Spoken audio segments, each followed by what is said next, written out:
This year, especially, we have seen more and more a trend of people who are in Harry and Meghan's orbit starting to speak out a little bit more and reveal the truth about them a little bit more. You guys, I need to talk about what's been happening with Meghan Markle lately because it's gotten to the point where even I'm a little shocked. We've seen it with Harry and the Sentibale stuff. So there's this thing that keeps happening over and over again, and at first I thought maybe it was just coincidence or bad luck, but now we're seeing a clear pattern, and it's honestly pretty cringeworthy.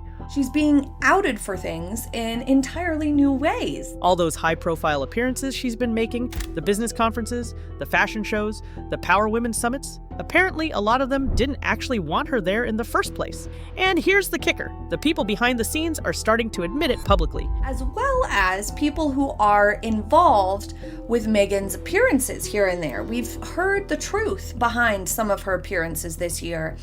And previously, we didn't have that happening quite as often as it has this year. Think about the Balenciaga fashion show for a second. Meghan tried to frame her appearance there as this organic thing born from genuine friendship and a personal request from the brand.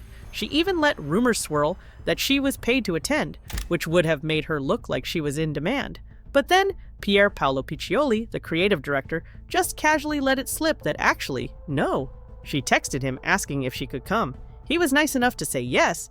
Balenciaga was desperate enough for the attention to allow it, and suddenly, her whole story collapsed. Because here's what nobody talks about enough. When you pester someone via text to use them for your own image repair, that person is not your friend.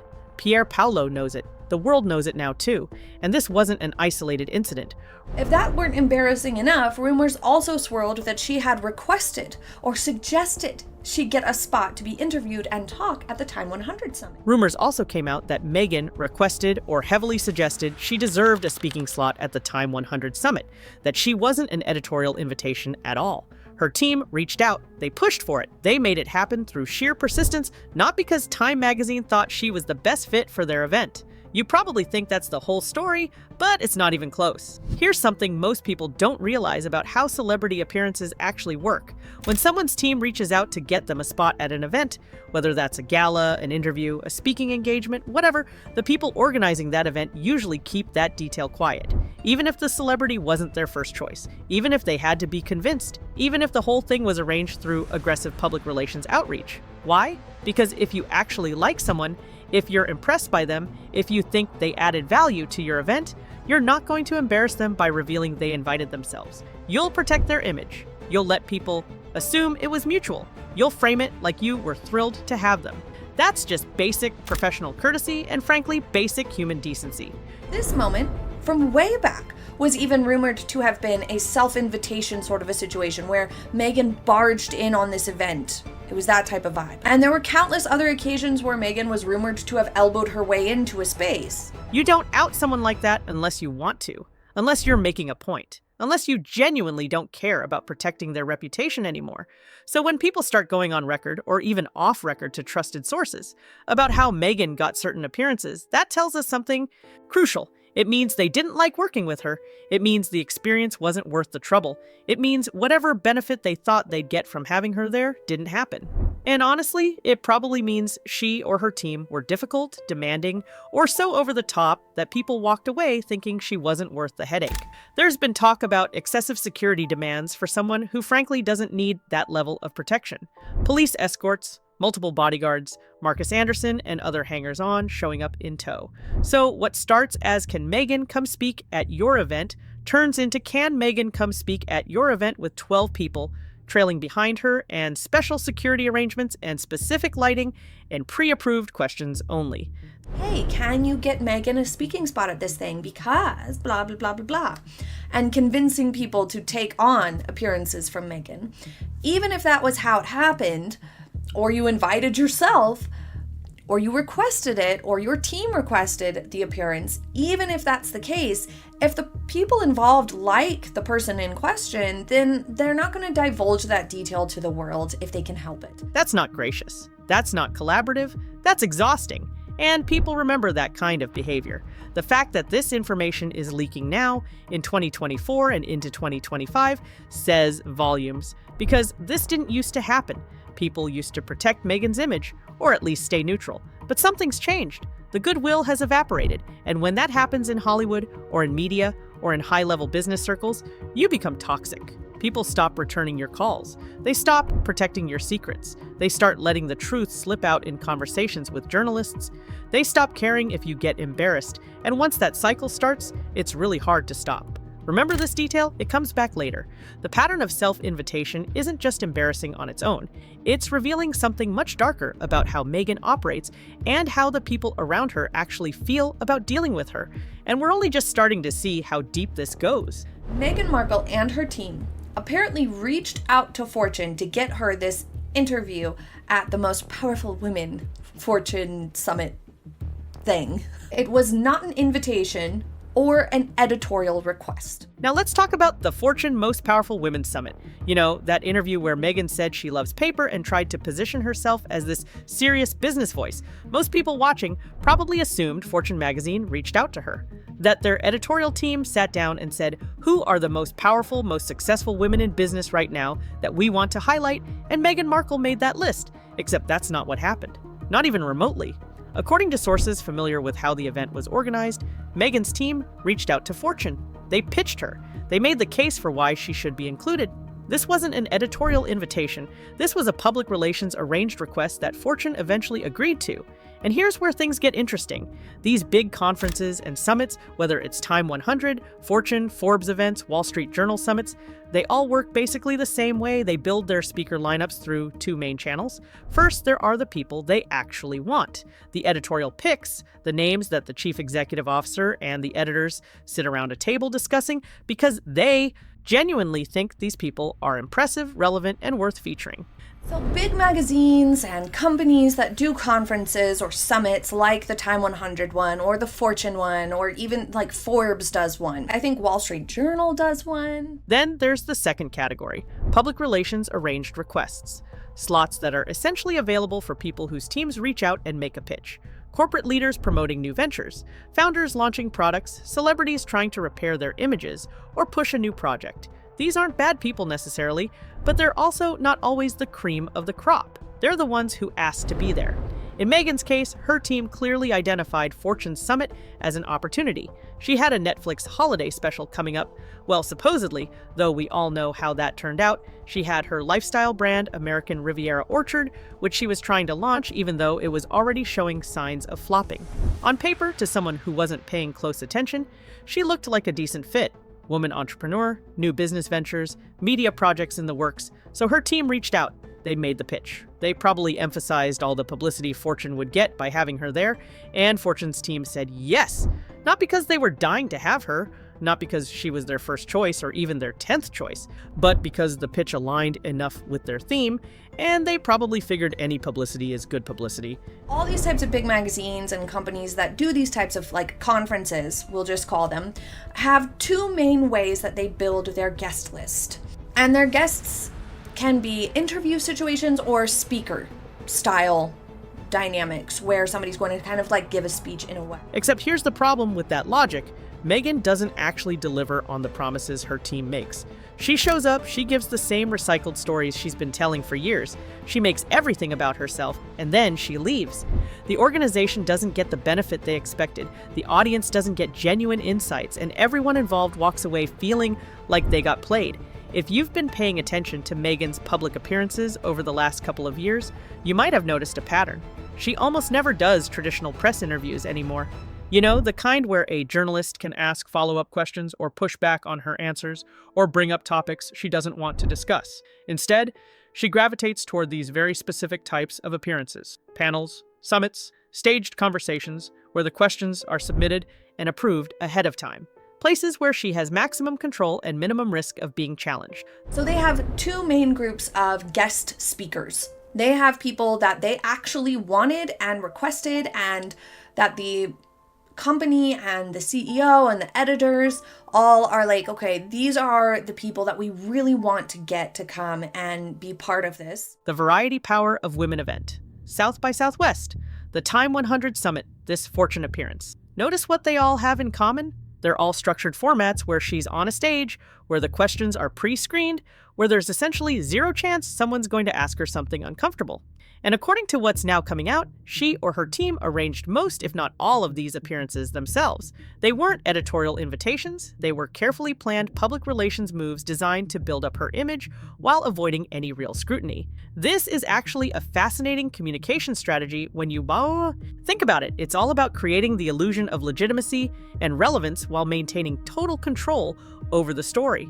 She wants to look like she's in demand. Like major organizations are seeking her out for her wisdom and expertise, but she doesn't want to actually answer hard questions about why her businesses keep failing, or why she and Harry keep contradicting themselves, or why so many people who work with them end up leaving. So she creates these controlled environments where she can perform the role of successful entrepreneur and philanthropist without ever being tested on it. The problem is, this strategy only works if people don't realize what you're doing, and increasingly they do realize it.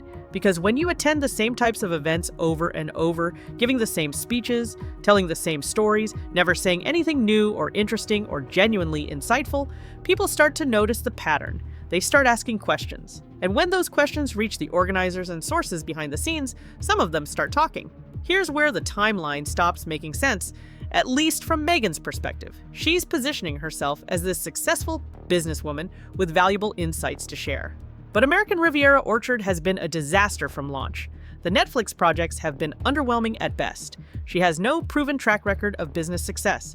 Most businesses don't survive their first 5 years, and hers isn't even a year old yet. So why exactly would major business publications and conferences be clamoring to feature her? Why would Fortune magazine's Most Powerful Women Summit think she belongs alongside actual successful entrepreneurs and executives? The answer is yes, they wouldn't. They didn't. She has to be there. And that changes everything about how we should interpret these appearances and the credibility they're supposed to lend her. Nobody expected what happened next, but in hindsight, maybe we should have. See, there's this thing that happens when someone's team makes promises to secure appearances or partnerships or opportunities. They oversell. They guarantee publicity, engagement, positive coverage, mutual benefit. They paint this picture of what their client will bring to the table. And then, when the actual event happens and that person shows up, reality rarely matches the pitch. With Meghan, this gap between promise and delivery has apparently become a serious problem. Sources are suggesting that organizations who agreed to have her speak or appear are walking away disappointed. They're not seeing the benefits they were promised. The publicity isn't what they expected, the content isn't compelling, the audience response isn't enthusiastic. And dealing with her demands, the security, the entourage, the control over every detail turns out to be way more trouble than it's worth. This is where things get really revealing about why people are suddenly willing to leak information about how Meghan secures these appearances.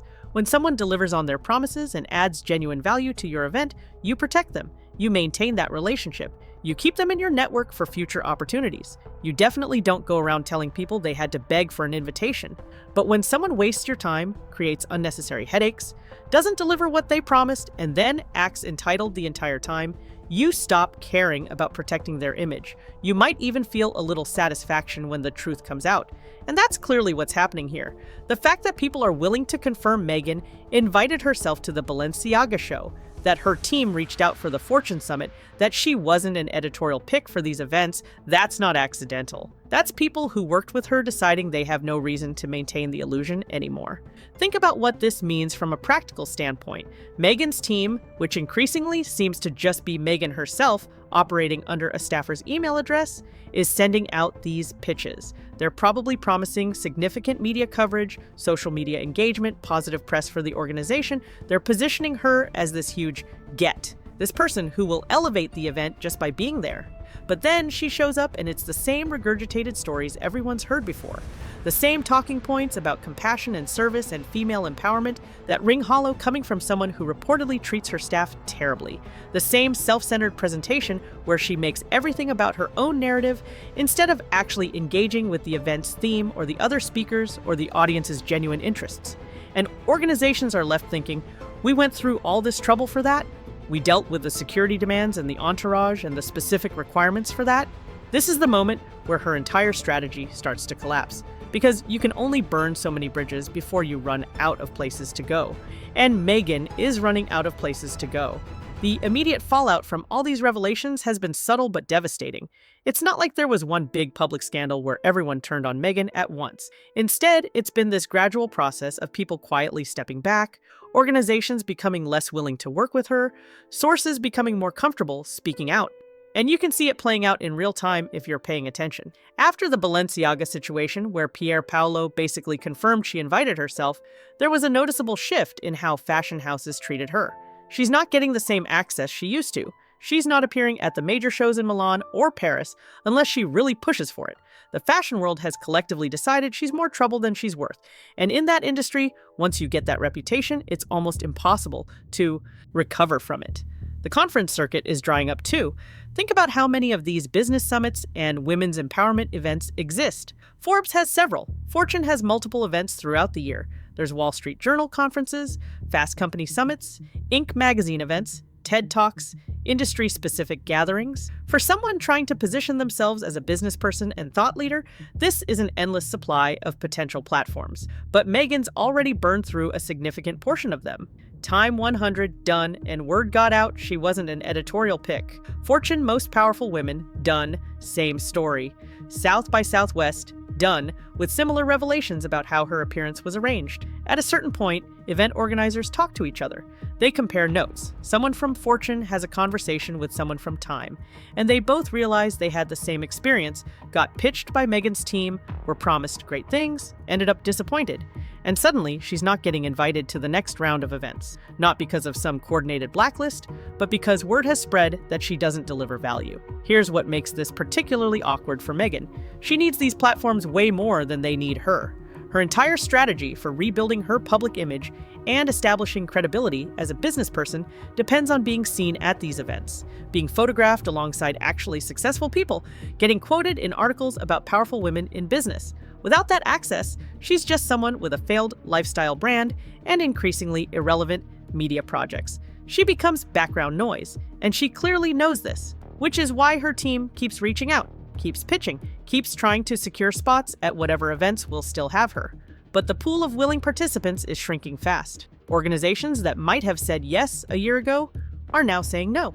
The cost-benefit analysis has shifted. The headaches outweigh the minimal publicity boost. And everyone in these industries talks. They know what happened at the last event. They know about the demands. They know about the disappointment. Nobody wants to be the next organization that gets played. So where does this leave Meghan Markle now and going forward?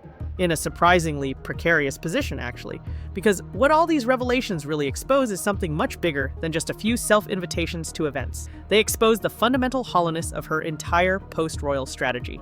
Everything she's been doing for the past few years has been carefully orchestrated, meticulously staged, and completely inauthentic. Every appearance is arranged by her team. Every interview has pre-approved questions.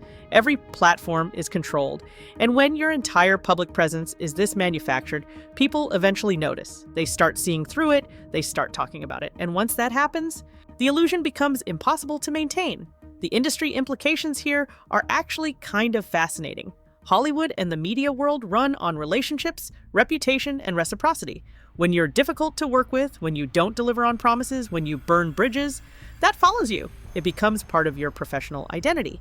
And in Meghan's case, we're watching that reputation solidify in real time. She's becoming known as someone who invites herself to things, whose team makes promises she can't keep, who creates disproportionate headaches for minimal benefit. That's a devastating reputation to have in industries where your currency is access and opportunity. Major publications won't want to feature you. Event organizers won't want to book you. Brands won't want to partner with you because everyone's heard the stories. Everyone knows someone who had a bad experience. Everyone's decided the risk isn't worth the reward. What's particularly damaging is the pattern of seeking validation from external sources instead of building something genuinely valuable on its own merits. If American Riviera Orchard was actually successful, if her Netflix projects were actually compelling, if she had real accomplishments to point to, she wouldn't need to beg her way into these conferences. Organizations would be reaching out to her, media outlets would want to interview her, but because she hasn't built anything of substance, she's stuck in this cycle of manufacturing credibility through association.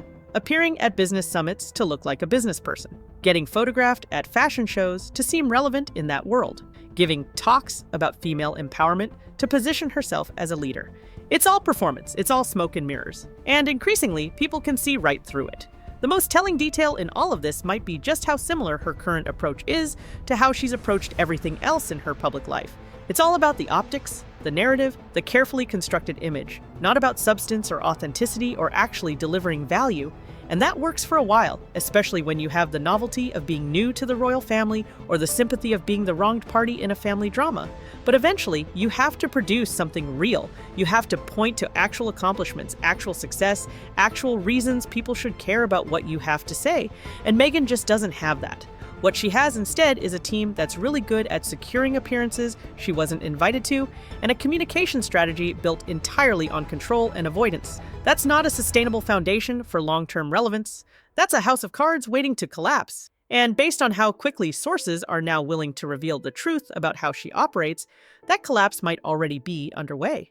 The question isn't whether Meghan can recover from this shift in how she's perceived, it's whether she'll even recognize she needs to change course before she completely runs out of options and goodwill to exploit.